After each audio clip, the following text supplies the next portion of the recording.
And Coulter, this is an interesting time for the president to be travelling to Paris, not least because of America's withdrawal from the Paris climate change agreements, but also because, you know, in the UK we were expecting at some stage a visit from the president, but also because of this whole row back home over Donald Trump Jr.'s meetings and emails. What do you think President Trump's state of mind is right now? Well, if he had to wait for there not to be a row over his alleged ties to Russia, he won't be getting much done. I think you can count on that for the next 4 years. I mean, I'd prefer to have him stay in America just generally.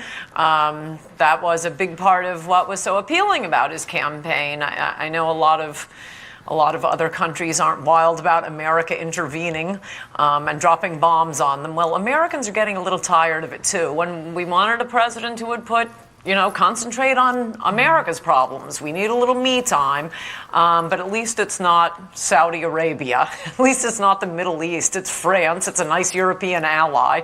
I think all of the West, I agree with his speech in Poland. The West does have to stand up for itself now, so France is an ally in the war against Islamic extremism.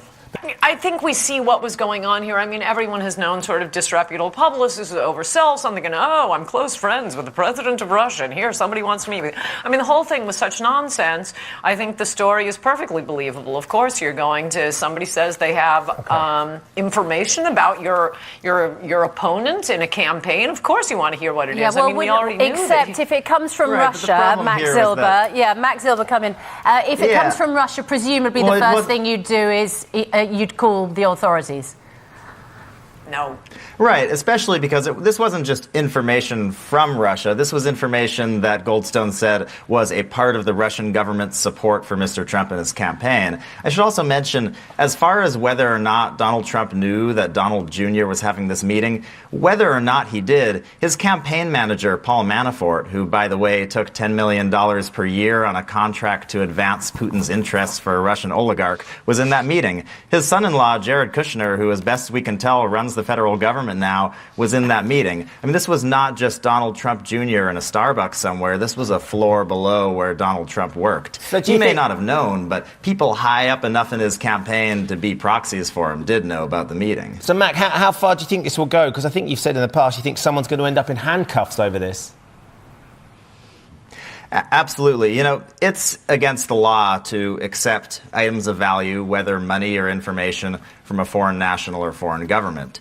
If information was actually transferred in this meeting, that's a crime. The cover-up itself along the way has been pretty staggering. 15 days after this meeting happened a year ago, Donald Trump Jr. said that there was no communication with Russia. There was nothing like this. In December last year, Hope Hicks, Donald Trump's spokesperson, said there was no communication with Russia after the Kremlin came out and said that they were having communication with the Trump campaign. There has been a series of denials for a year now. And the fact that there's so many denials around so many meetings indicates that there's got to be a lot of fire at the center of all that smoke. Otherwise, they're just really bad at this whole PR thing. And Matt, just remind us, how many investigations are there currently into the potential connections? I mean, there's the special prosecutor, there's the investigation into Paul Manafort's lack of registration as a foreign agent, Manafort being Trump's former campaign manager. There's former National Security Advisor Michael Flynn, who resigned after a cover-up over his own Russia contacts, and then later himself registered as a foreign agent after taking millions of dollars that he had not properly reported as a foreign agent. And the list goes on and on and on. Former Trump foreign policy advisor Carter Page, possibly under investigation. I mean, there is no shortage of people who are in the eye of the special prosecutor, of the FBI, and of congressional committees right now.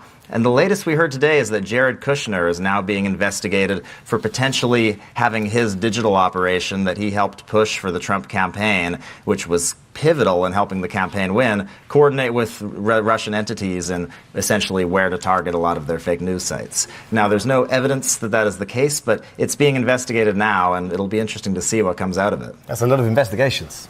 I agree with you, Ann Coulter. I mean, if I was President Trump, I think I'd rather be in Paris, because there is not going to be a time, is there, when he's not, someone connected with him is not under investigation.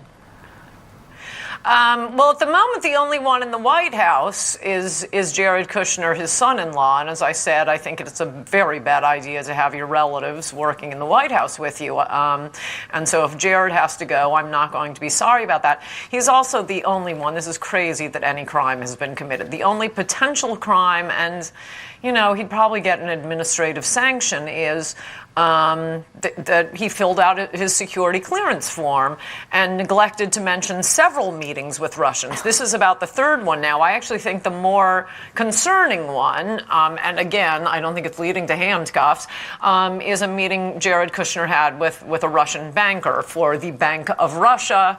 And Jared Kushner has a building that's underwater and he needs investors. I mean, that looks very suspicious. Well, and you know, he neglected to put it on a security form.